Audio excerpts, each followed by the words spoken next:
Today we start a unit on rational expressions.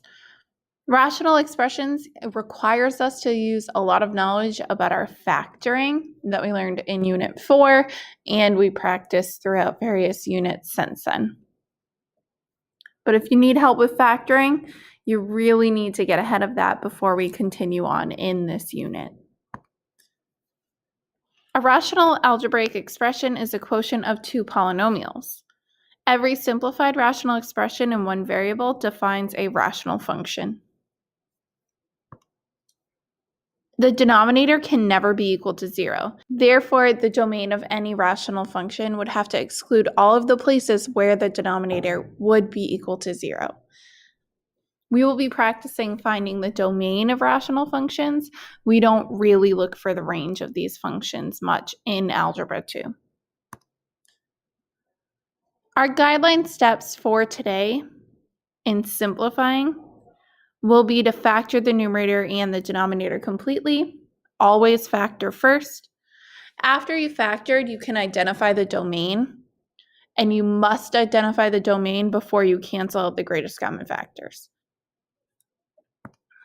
So here's our first example. Our first step is to factor. So in the numerator, we're going to factor into, remember, you can use this method here. What do you have to multiply to? What do you have to add to? And we should be fairly good at applying this here. So this should factor into x minus 2 times x minus 1 in the numerator. In the denominator, my first step is to take out a GCF of x, leaving me with x squared minus 4. Well, x squared minus 4 is a difference of squares, so I can factor it farther to x plus 2 times x minus 2. So your first step is to factor everything. Your second step is really to state the domain. And when we state the domain, we're going to say x is within all real numbers in symbols, but x cannot be equal to anything that would make the denominator equal to 0. So it can't be equal to 0, -2, or +2. Usually we put them from least to greatest. Every problem you work on should have a listed domain. The next thing we look for is any factors that match in the numerator and denominator.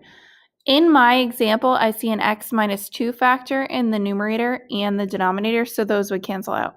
Nothing else matches though, so my final answer is going to be x minus 1 left in the numerator times x plus 2 in the denominator. And I actually never multiply it back out when I'm simplifying or multiplying or dividing because it's easier to work with functions that are in factored form. So this is going to be my final answer. I could put parentheses around the factor in the numerator if I really wanted to. That definitely helps me see that I cannot cancel out this x because there is a -1 attached to that x. It's totally a personal preference thing though.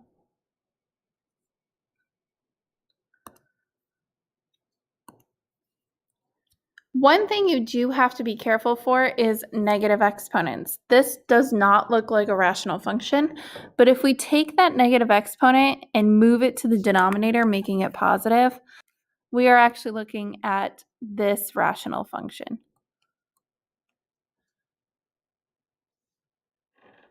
Now, this is in factored form. It's just in compact factored form.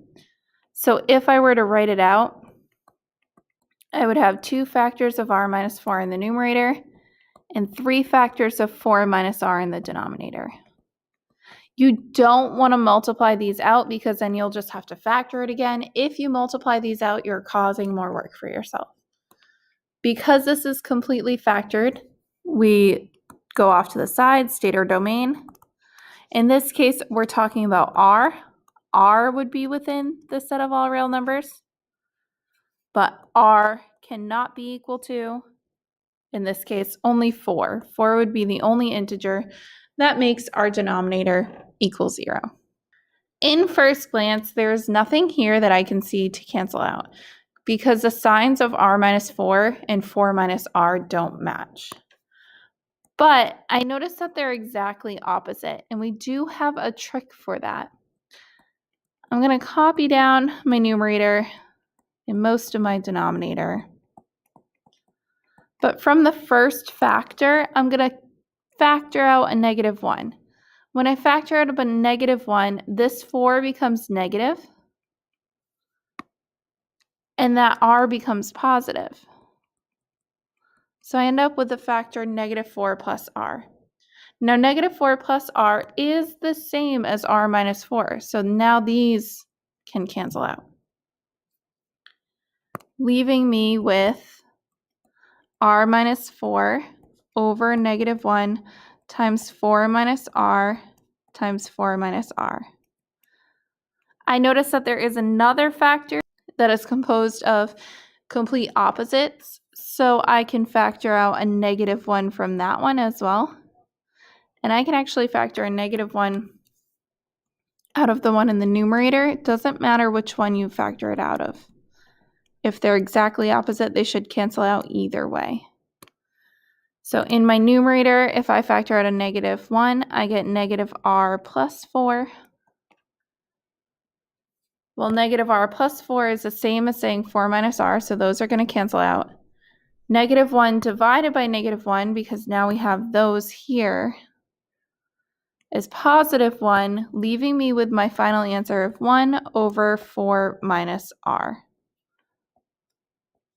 And that's the simplified version of this rational expression. So you do have to be careful for matching binomials or matching factors and exactly opposite factors, because that trick of factoring out a -1 can help you simplify sometimes.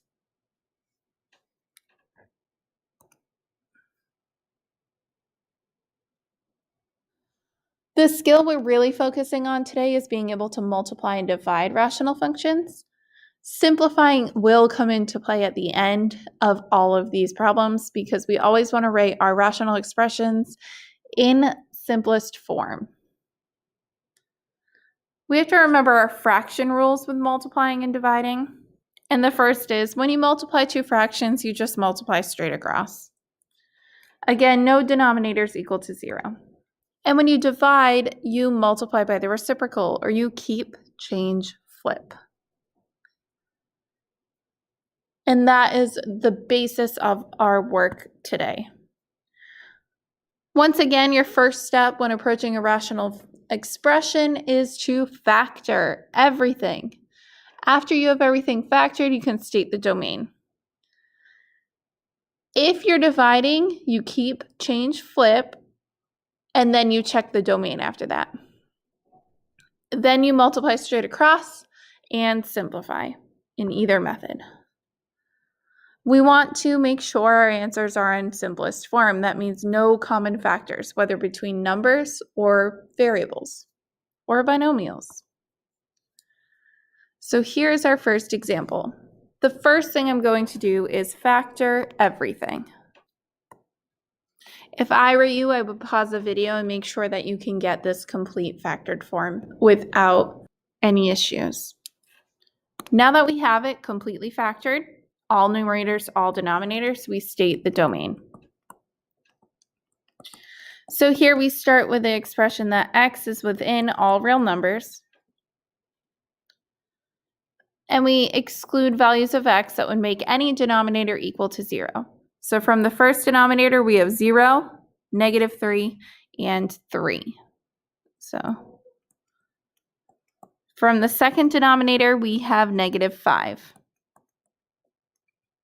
and 3. But I already have 3 written down in my domain, so I don't need to worry about that. When we divide fractions, we keep the first fraction. So I'm going to rewrite it.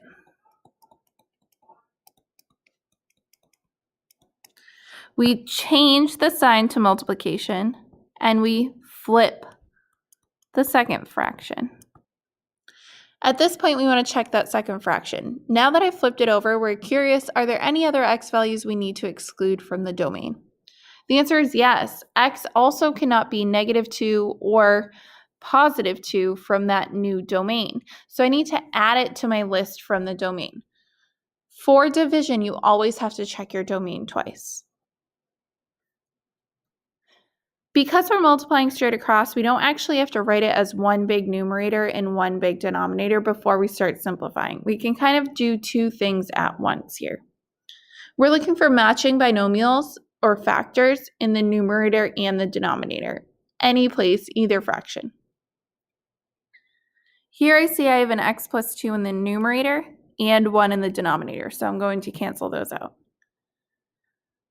I don't have an x plus 2, like a second one to cancel out, so that needs to stay. I don't have an x plus 5, but I do have an x minus 3, so those can cancel out.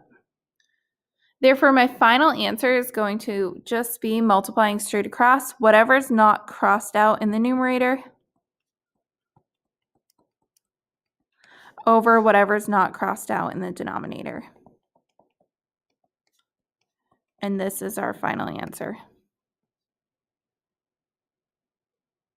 This is our last example for today. It's kind of a factoring challenge. The first thing I'm going to do is start factoring some of this. So because it's a challenge, we'll do it together. The first numerator is saying r squared minus s squared times r squared minus s squared. So I'm going to write it like that. The first denominator has a common r that I can factor out. Times, this here is a sum of squares, which we do not have a factored version of. Because it's two terms, I like to use parentheses around them. That numerator can't factor or change. But the denominator is a difference of squares. It's going to factor into r squared minus s squared times r squared plus s squared. Now I have r squared minus s squared everywhere. I have it 3 times. That is a difference of squares. Each of those factors is going to factor into r plus s times r minus s. So my first numerator changes to this. My denominator can't be changed. So here we are. My numerator over here can't be changed. So it's going to stay like this. This is that difference of squares we were talking about. And then we have a sum of squares, which can't be changed. So we rewrite it.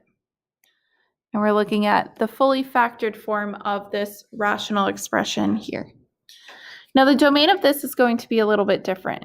Here for a domain, we have to talk about 2 variables. We're going to say r is within the set of real numbers and s is within the set of real numbers. We're also going to say that r cannot be equal to 0 from that factor here. R cannot be equal to s from that factor here.